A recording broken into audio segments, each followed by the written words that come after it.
Yo guys, what is going on? JPS back for another video, and today we're going to be reacting to crazy German laws, 6 surprising things that are forbidden in Germany.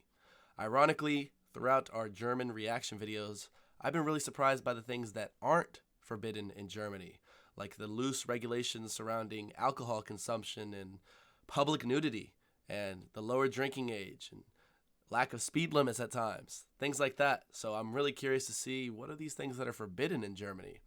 Make sure you guys hit the like button, hit subscribe, and let's get right into this. It's common in the US, but illegal in Germany? Here are 6 crazy German laws that you should know about.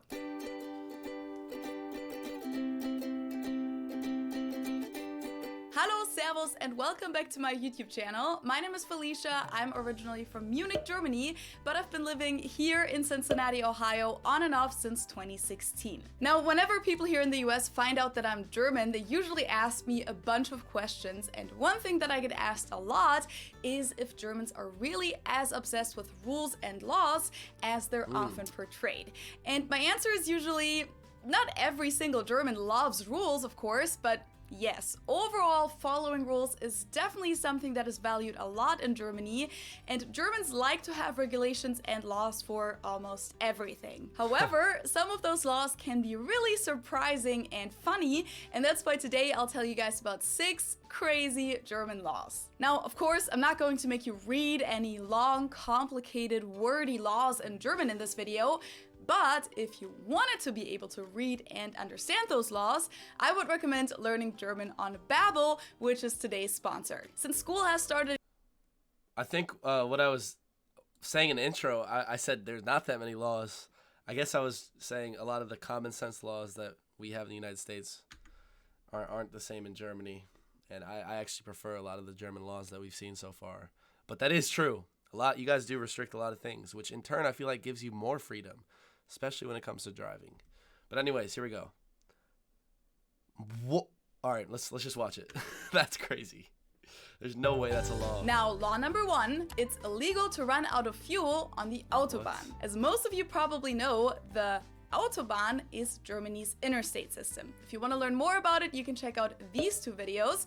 And when it comes to driving, there are indeed a lot of regulations that you have to follow as a driver in Germany. Like your car has to pass inspections every 2 years, called TÜV, otherwise you're not allowed to drive on the streets. You also have to have certain equipment, like a first aid kit and warning vests in your car.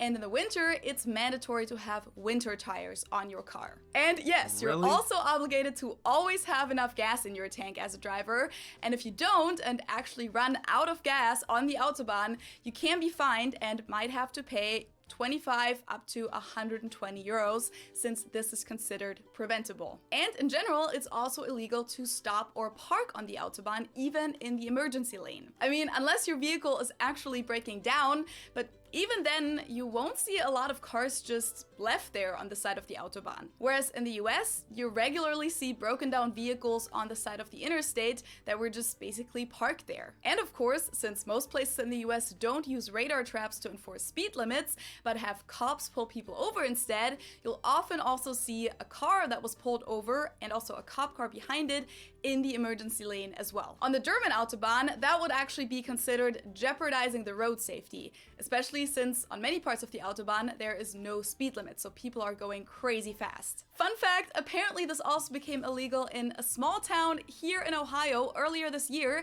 in Youngstown, which is close to Cleveland, so don't do it there either. Number 2, it's not allowed to name your baby Superman. Now, this one isn't technically a law. I was actually thinking about it after I said that, and I guess the running out of gas law makes a lot of sense. Like, it is very preventable, and it's like, unless you're driving through a 300-mile stretch of desert where there's no gas stations, like, really? It's just you're too lazy to go to the gas station and fill up your tank. Like, it's ridiculous. That's a great law. At first, I was shocked because, I've never heard of a law like that, but it makes a lot of sense. It's not allowed to name your baby Superman.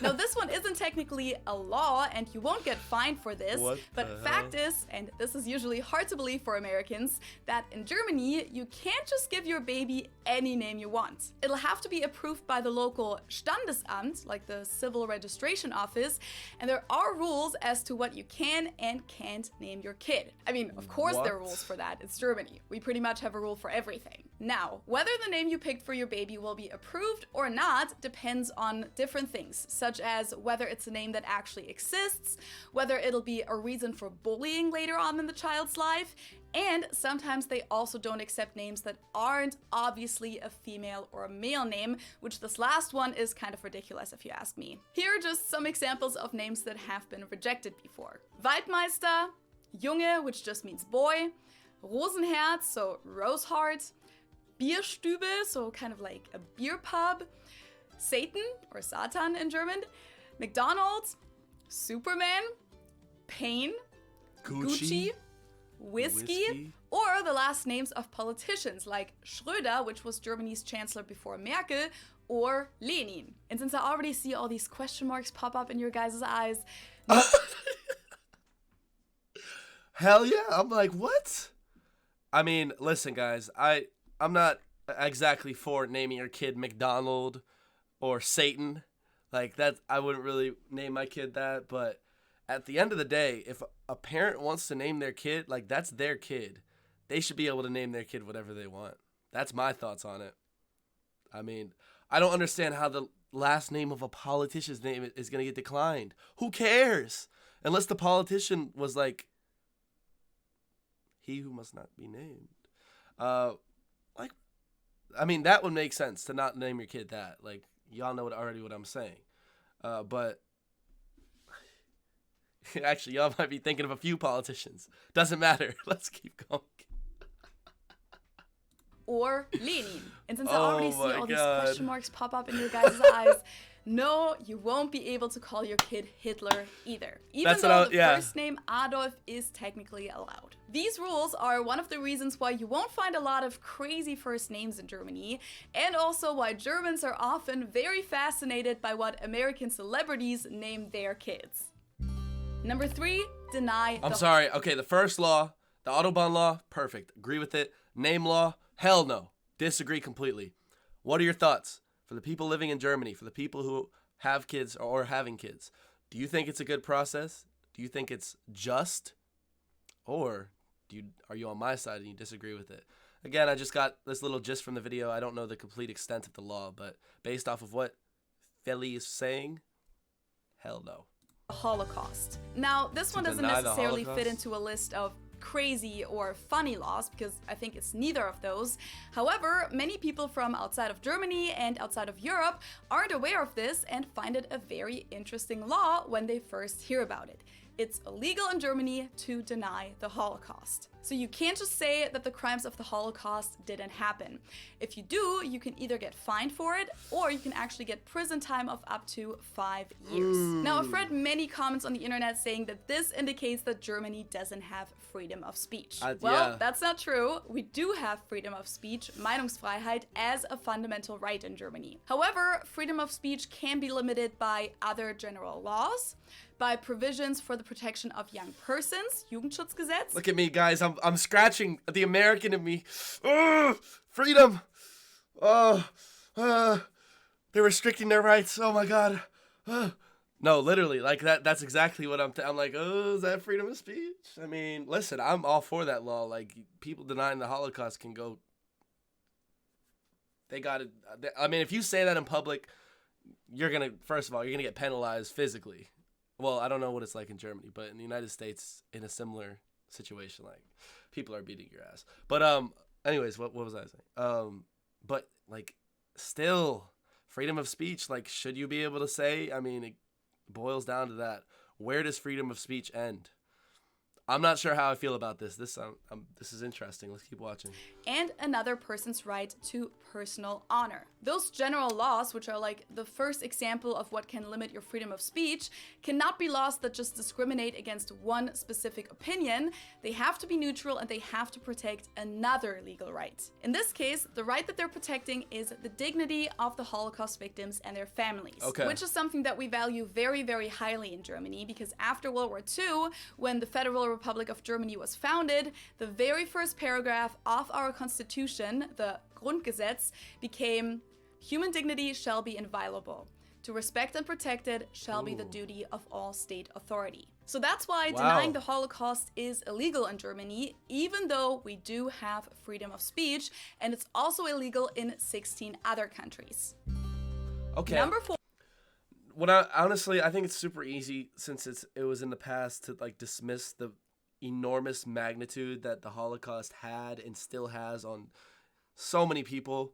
So when you bring in the dignity thing, I really should have watched that all the way through before I thought about it. I mean, I didn't give an opinion really. I was kind of in the middle, but now that I see where they're coming from. I think that is a great law to have, honestly. It makes a lot of sense. I need to really watch these things through before I talk. Usually I'm just really excited in this video. I don't know why. Germany just got me excited. Sorry, guys. It's forbidden to mow the lawn on Sunday. 4. It's forbidden to mow the lawn on Sundays or play piano at midnight. Germans like silence. This is something you'll notice if you're ever in Germany, especially if you come from a louder culture like the American one.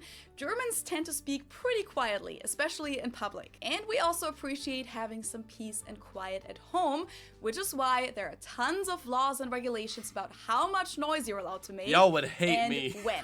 Sundays and public holidays have actually been defined as rest periods, Ruhezeiten, for the whole day, which means that you're not allowed to make loud noises that could disturb others. This includes mowing your lawn or using a drilling machine, for example. So if you were trying to do some renovations at home, not on Sundays. This also applies to nighttime rest periods, which usually start at 8 p.m.